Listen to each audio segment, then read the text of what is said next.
Today's drink is I guess, macchiato. I put chocolate milk, actually, because I was running out of vanilla milk, so chocolate milk it is. I think it looks pretty. And along with this, I guess I should say, this is my new nail set that I made. I've had it on for like a week now, and it's pretty cool. Pretty cool. Would it have been better if I had maybe just frozen, maybe? But it is what it is. The coffee that I decided to use today is Nespresso's Yuzu Vanilla Pod. It's a double shot espresso, which I actually really like. It's the smoothest vanilla I have ever tasted. Hey guys, welcome back to my channel. My name is Stephanie. Here we talk about books, fashion, pretty much anything I feel like talking about at the moment. And for today's video, we're finally going to talk about books in a longer length.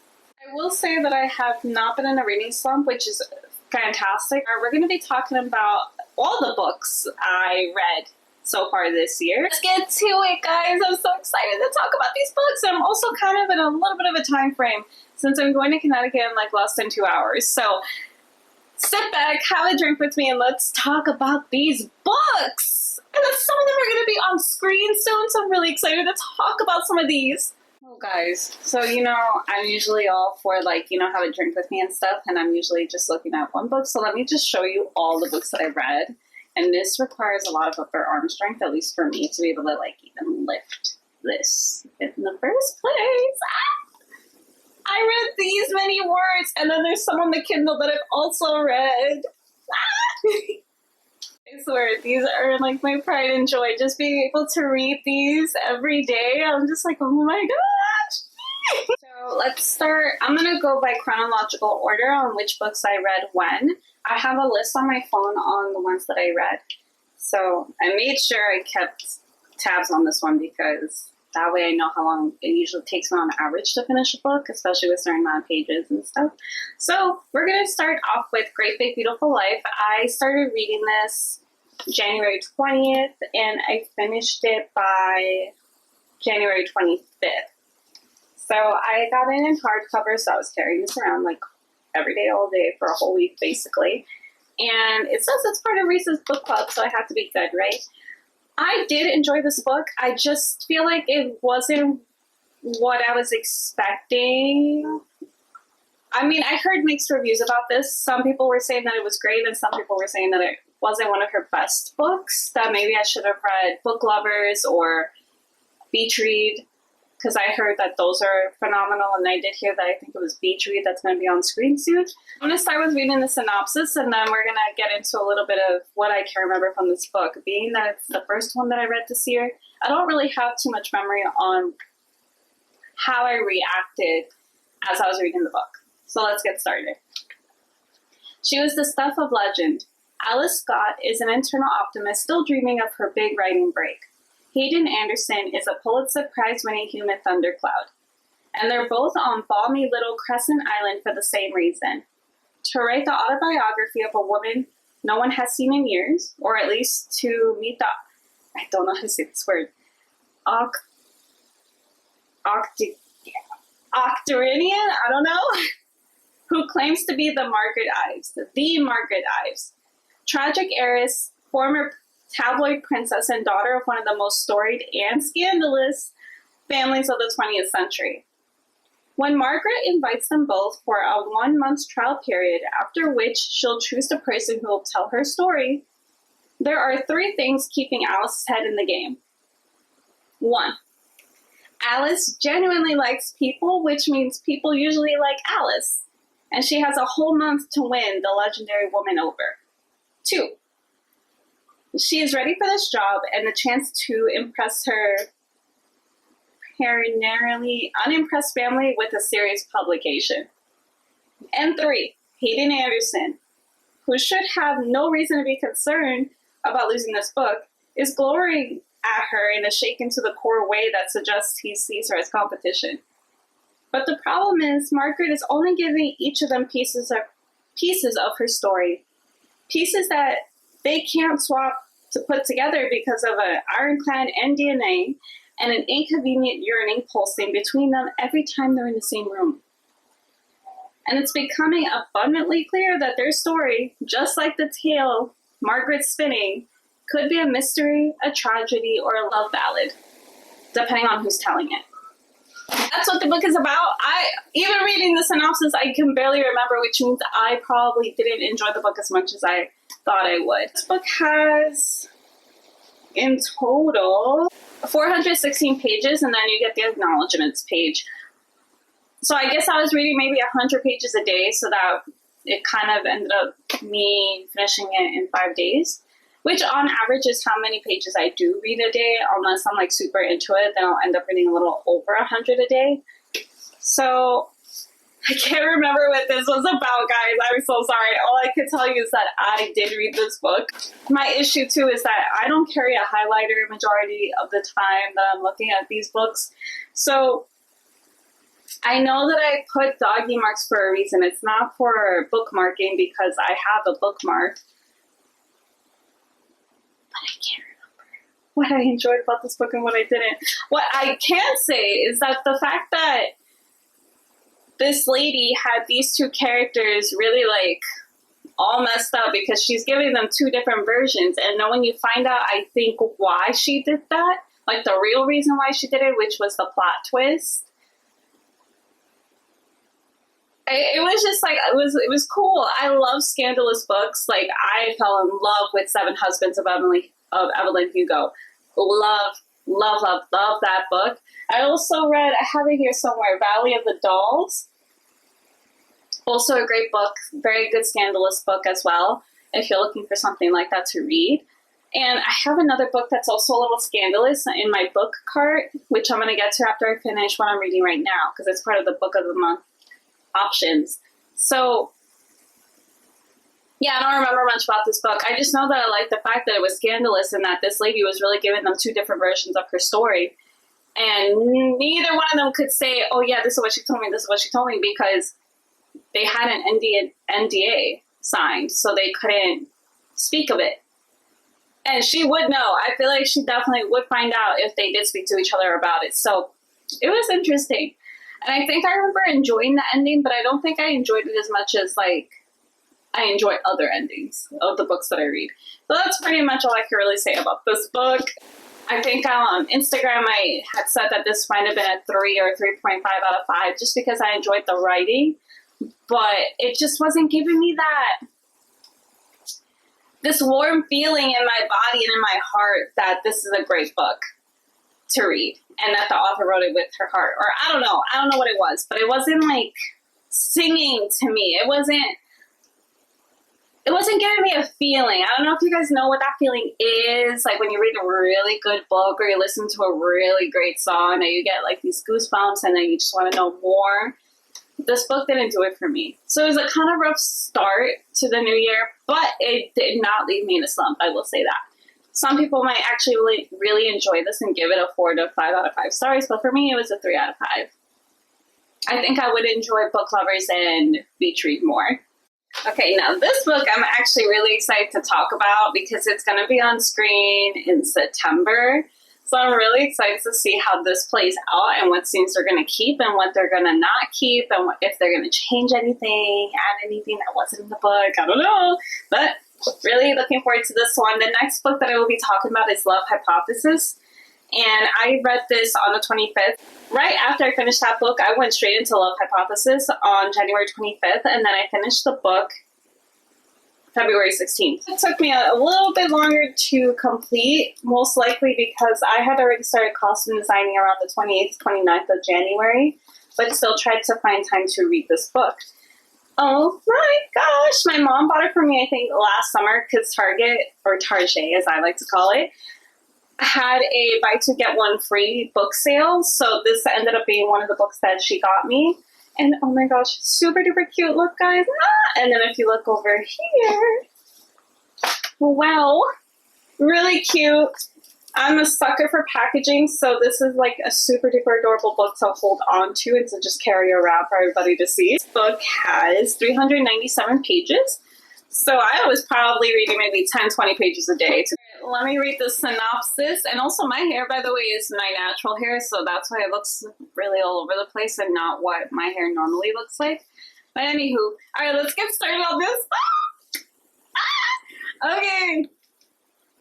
When a fake relationship between scientists meets the irresistible force of attraction, it throws one woman's carefully calculated theories on love into chaos. As a third-year PhD candidate, Olive Smith doesn't believe in lasting romantic relationships, but her best friend does, and that's what got her into this situation. Convincing on that Olive is dating and well on her way to a happily ever after was always going to take a little more than hand-savvy Jedi mind tricks. Scientists require proof.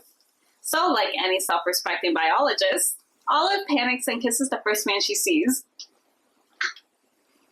That's this guy. That man is none other than Adam Carlson, a young hotshot professor and a well-known ass. Which is why Olive is positively floored when Stanford's reigning lab tyrant agrees to keep her charade a secret and be her fake boyfriend. But when a big science conference goes haywire, putting Olive's career on the Bunsen burner, Adam surprises her again with his unyielding support and even more unyielding six-pack abs. Suddenly, their little experiment feels dangerously close to combustion.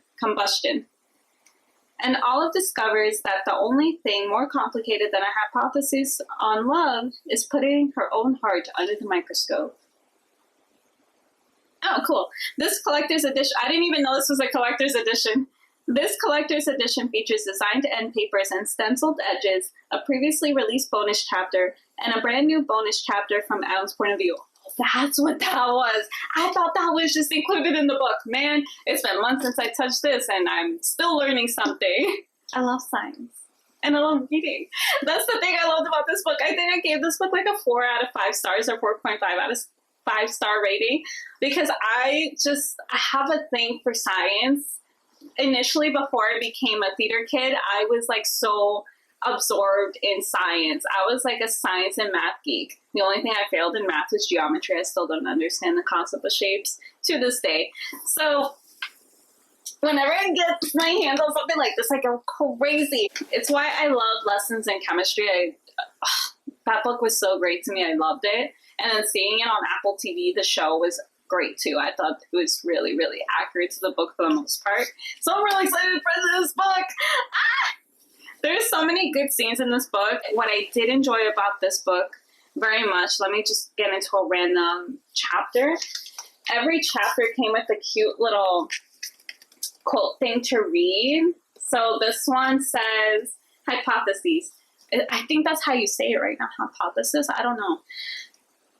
I haven't had to use that word since high school. And that was like over 10 years ago. When I think I've hit rock bottom, someone will hand me a shovel. That someone is probably Tom Beck. I full-heartedly enjoyed this book. I love the science. I love that some of the things are pretty accurate where they have like a conference in Boston. I think that's a real thing. So that was cool that they added something like that in. And then Olive's love for like super sweet stuff, like pumpkin spice lattes, I think were her favorite drink. This version of the book cost $30. That's why it's so expensive. But I think I got this one for free. I'm not sure which book I got free, but this was part of the buy two get one free book at Target. This book USD is $35 and in Canadian is $48. That's a lot.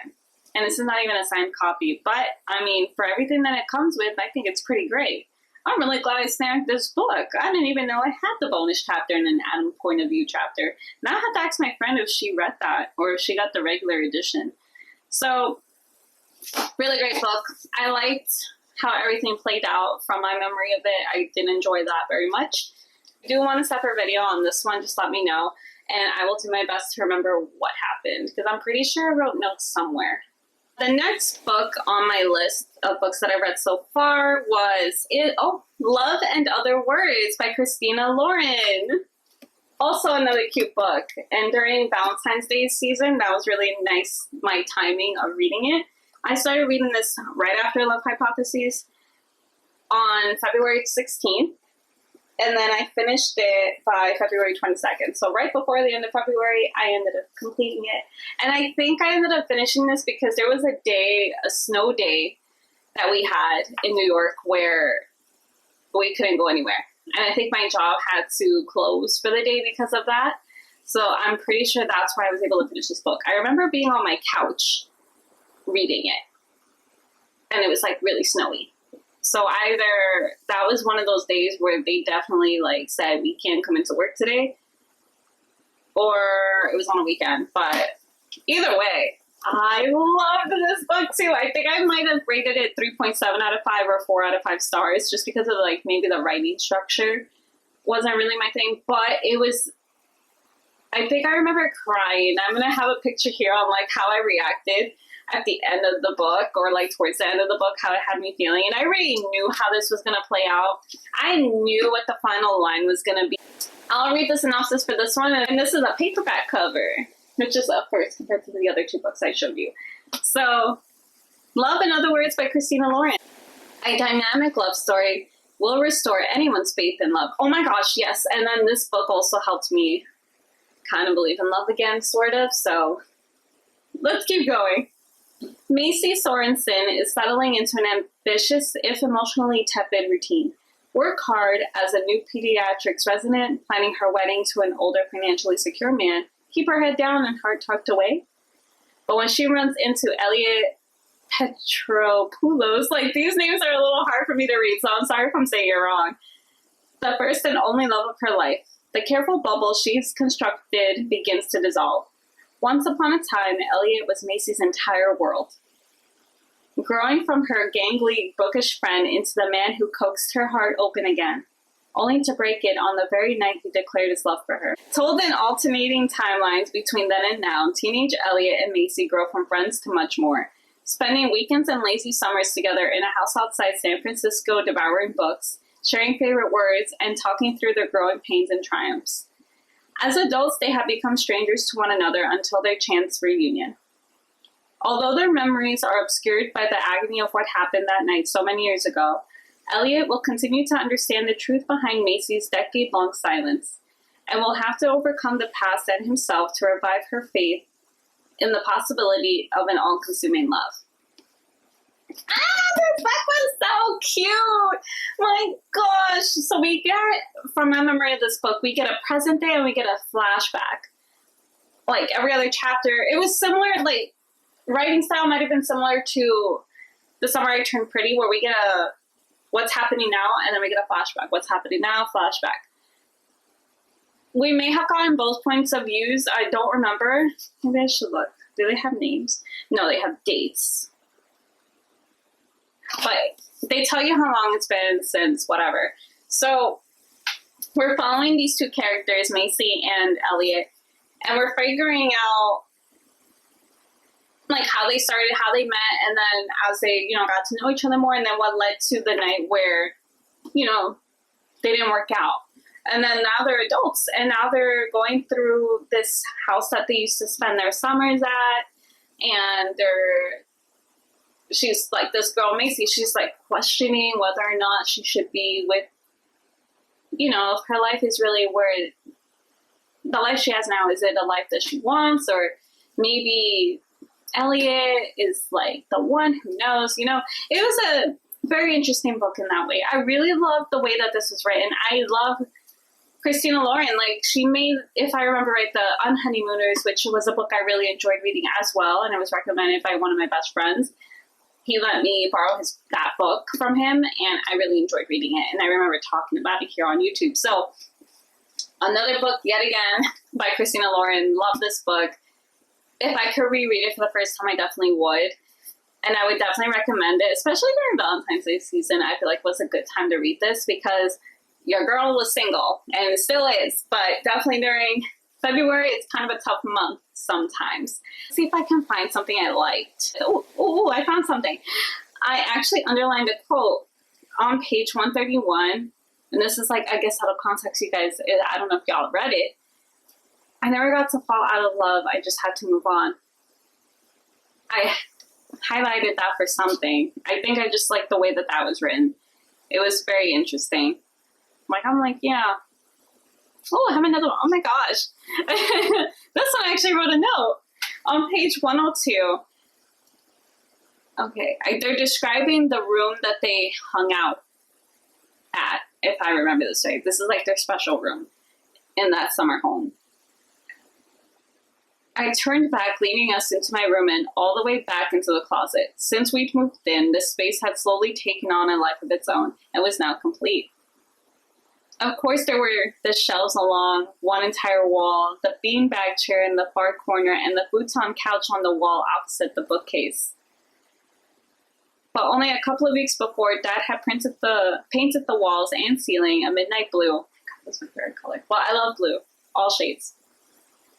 But if I had to have a room for like my reading, I'd really love the dark academia vibe. So I would have either a midnight blue or I would have like a very dark, deep green wall painted for that room, with silver and yellow stars dotted in constellations overhead. And then I remember writing a note on it saying, I want this room. So yeah, really great book. I love her. I love her, and I want to read more Christina Lauren. She makes really great books, so I definitely recommend this book for sure, especially during like the love season. Really think it's a exciting book to read. It did make me cry in the end because even though I knew what the last words would be of this book, it still made me cry because of just how everything played out in the end. This next book I'm also very excited to get. Oh my god, I actually have to go grab that. I forgot that was part of my list. Let me show you guys where it's at since I have to grab it anyway. So the book that I'm talking about next is actually up there. It's part of my Tiffany Audrey Hepburn collection in my book, like bookshelf that I have like specially dedicated to her. And I keep this book in here because it just matches so well. Ugh, oh my gosh. Ain't it beautiful though, the way that I had this set up? And there's actually something in this box. I had bought the Tiffany & Co. bookmark last year as a gift to myself for Christmas. So because I live in New York, I guess, I don't know. It also came with this charm. So this is the book! This is the next book that I read very quickly after I finished Love and Other Words. And I know for a fact that I definitely read this in one day. I love this book! And I watched a movie, and I watched the movie first, and then I found out it was a book. So that's why I ended up having this book. I want the movie on DVD so bad because it's one of my favorite movies to watch. So let me just get started on the synopsis and I'll, get to all the details. I read this book on the 23rd. The 23rd, I stayed home and I just read this book all day, entire day. I'm pretty sure this maybe took 6 hours to read. I know I was just reading this the entire day. I couldn't put it down. So let me read you the synopsis. A magical story about a love that transcends boundaries. An imaginary friend. Jane Margot is a lonely little girl. Her mother and powerful Broadway producer makes time for her only once a week for their Sunday trip to admire jewelry at Tiffany's. Jane has only one friend, a handsome, comforting, funny man named Michael. He's perfect, but only she can see him. Michael can't stay forever, though. On Jane's 9th birthday, he leaves, promising her that she'll soon forget him. An unexpected love. Years later, in her 30s, Jane is just as alone as she was as a child. And despite her own success as a playwright, she is even more trapped by her overbearing mother. Then she meets someone, a handsome, comforting, funny man. He's perfect. His name is Michael. And an unforgettable twist. This is a heart-trending story that's oppressive. I'm remembering what happened in the book. And I'm like getting goosebumps. I thought this was so sad. That suppresses all expectations of why these people have been brought together. With the breathtaking momentum and gripping emotional twist that had made James Patterson a best-selling author all over the world, Sundays at Tiffany's takes an altogether fresh look at the timeless and transforming power of love. Gosh golly, I love this book. I read this because I saw the movie first, and there are differences between the book and the movie, of course, as there is for any of them. And the plot twist, if I remember right, also changes in the movie. And do I prefer the movie or the book one better? I think I prefer this one better because this plot twist and this ending was more sad. And I definitely cried over it in the end more than I did for the movie. The movie was still sad, yes, but this one I think did a better job at being sad, of having that reaction. And I know I bookmarked some places because I actually want to see these places. Like, I've already been to Tiffany & Co. and I got my bookmark. Great. I also want to visit the St. Regis. Like, I pass by it almost every morning when I'm walking to work. And I'm like, one day I'm going to go there and get the hot fudge sundae if they still have it, hopefully, just like in this book. So we're following this girl. Her name is Jane. And she didn't have any friends from what I've gathered here. She didn't really have friends, so as a kid, she spoke a lot with this imaginary friend named Michael, and then he leaves her behind at the Tiffany & Co. place, goes on the elevator and goes home. And she doesn't see him again for years. Like, she's 30 now, and she's about, I think she was engaged to someone, like an actor that was in her show or something, or was working with her mom or whatever. And all of a sudden, here comes the imaginary friend again, but he's also grown. And she was just navigating, like, what her feelings are on that, and, like, her relationship with her mother was a really big deal in this book. I don't recall it being as big of a deal in the movie. And the mom, who's the actress who plays the mom in the movie, is actually from, was it Gossip Girl? She's from somewhere that I know. And I remember seeing it, I was like, oh my god, definitely rate this book 4 out of 5. I really enjoyed reading this book. I wish I could read it again for the first time. But for now, it's just going to be on display with my Tiffany & Co. bag. And I definitely recommend it. I could finish this in one day. You guys probably can too, because the font on top of that is not even super duper small. So it's definitely a quick read. This book has 309 pages, so it's really quick read. You can finish this in 3 days. You can finish this in one day. It really depends on how much time you have in a day to read. Really short book, and this book comes with like 2 excerpts of 2 different books that he has also written, which is really cool. And it comes with a reader's guide with some Q&A if you have like a book club. So this is also really nice to pick up to read during the winter season if you're looking for something to read with your group. Definitely recommend it. Love it so much. Oh my gosh. And then if you want to watch the movie too, you can do that too. I don't remember where it's streaming. I just remember I rented it. All right, on to the next book. I have on a separate video because I want to talk about thriller suspense books separately since October is coming and we're already, even now honestly, we're in like the mood for scary movies and such. So I'll get to these eventually, but I did read these one after the next. I started the Sarah J. Maas Acotar series.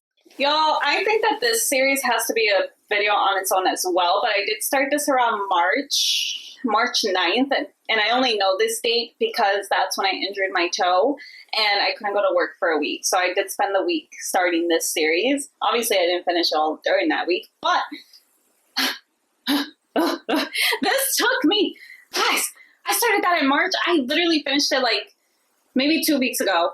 We are in August. Let me see. Let me give you the exact date on when I finished this particular series. I finished this series August 5th.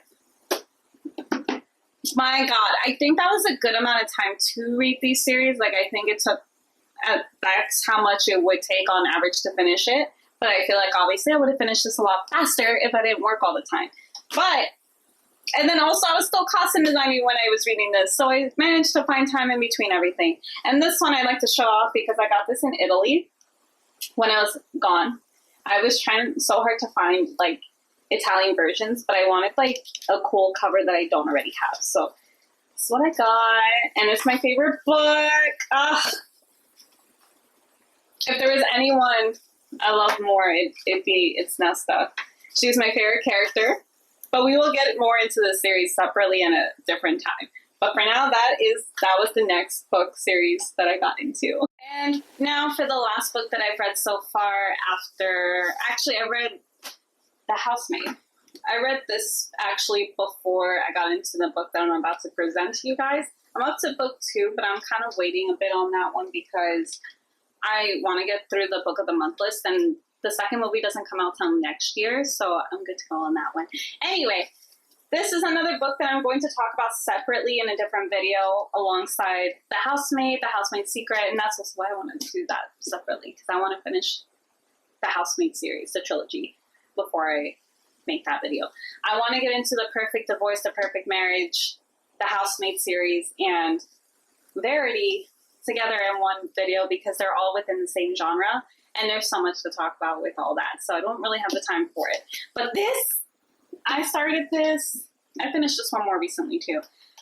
I started Verity on the 11th of August and I finished on the 15th. Very quick read for me. I finished in the middle of a Mets game. So while I was waiting in line for the gates to open, I'm like, yes. Like I was having so many reactions and I was really holding back on that one because I was like, nah, if all these people see me get crazy, I might get kicked out. Just so you guys know what I'm currently reading, since now I'm starting my book of the month list that I have piling at work. This is my current read, and right now I'm like halfway through, which is great. I'm like halfway done. Really interesting book. I will admit that it took me a while to get into it, but so far so good now. Now that I'm halfway, I feel like now I'm reaching a really great point, and with all the storms that we're having in New York City, it's very fitting for me to read this right now. Once I'm done reading in stormy weather, I will read this book from Book of the Month. Can't wait. I started it and I was into it for sure, but then I kind of stopped this so I could read like the other books that I had in my initial list because I realized, wait, maybe I shouldn't start Book of the Month yet. Maybe I should just finish what I have left, which wasn't much. So really looking forward to reading this one next because this is actually the scandalous book I discussed a little bit earlier in this video. So really excited.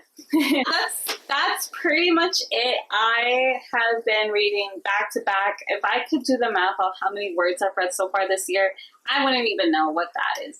I'd have to like look it up, which I probably will because I'm curious. But I definitely know I read a lot more this year compared to last year. I mean, Throne and Glass has a lot of words, so maybe I'm evening. Maybe I'm just reaching right what I've read last year. Who knows? But I love reading so much, guys. Oh my gosh, like, you guys have no idea. Like, I've had reading in my life since I was a kid. Like, if you had to ground me, you couldn't ground me any other way than to say, you can't get books. You can't go to the library. And what kind of monster would do that? Like, my mom hasn't, to my memory, she didn't do that. So, I mean, that would have been real torture. We're going to end our discussion here because I have to go. And my camera memory anyway is getting full. So good timing on that. I will make time to make sure I discuss the thrillers that I've read this year because they really were gnarly, those books. So can't wait to discuss those. Can't wait to discuss Acotar. I pre-ordered 6 and 7 already, but I'm not going to read it until I read Crescent City. So really excited. Just know that Nesta's my favorite character. But still, even if I loved Acotar, the only character I would see myself in as an actor would be the Suriel. Because I'm stuck on the theory that that's Caltaine. And then if I'm the Suriel, that means I'm Caltaine in Throne of Glass, which would be phenomenal. Because again, the characters I would love to be more than anything so far would be either Astrid or Caltaine. And then honorable mention to Nesrin. So really hyped for all the other books that I'm going to read this year. Can't wait to keep you guys updated on that as well. And that, I guess, concludes my video. I hope you have a great day, a wonderful afternoon, and a fantastic evening, and I will catch you guys later. Bye! Also, real quick, I don't think I discussed, like, my latest puzzles. I'm not sure if I discussed it in my last video. I can't remember. But if I did, oh well, I'm going to repeat myself. But these are the latest I hate the glare. These are the latest puzzle pieces that I made and have framed. Oh my gosh. Isn't it beautiful? I plan on having them up here at some point. I just need to get command strips. So that's the only thing. And this one I got, I will frame this and make it eventually. My God, Throne of Glass, guys. I love it. This one I got at Barnes & Noble. The other two I had gotten at Target. So if you're looking for that, here it is. And here are the names. Like this one, here's the name for that.